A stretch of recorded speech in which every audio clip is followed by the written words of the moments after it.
पिता परमेश्वर का धन्यवाद है। एक धनवान मनुष्य था जो बैंजनी कपड़े और मलमल पहनता था, प्रतिदिन सुख विलास में और धूमधाम के साथ रहता था।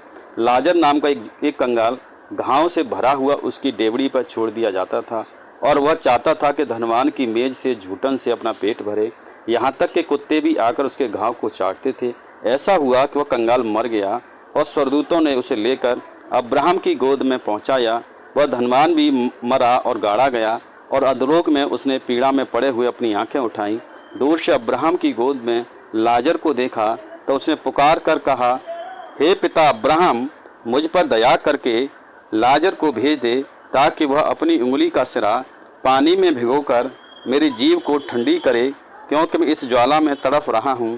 परंतु अब्राहम ने कहा, हे पुत्र, स्मरण कर, तू अपने जीवन में अच्छी वस्तुएं ले चुका है और वैसे ही लाजर बुरी वस्तुएं, परंतु अब वह यहाँ शांति पा रहा है और तू तड़फ रहा है। इन बातों को छोड़ हमारे और तुम्हारे बीच में एक भारी गड्ढा ठहराया गया है, जो यहाँ से उस पार तुम्हारे पास जाना चाहे वे न जा सके और न वहाँ से इस पार हमारे पास आ सके।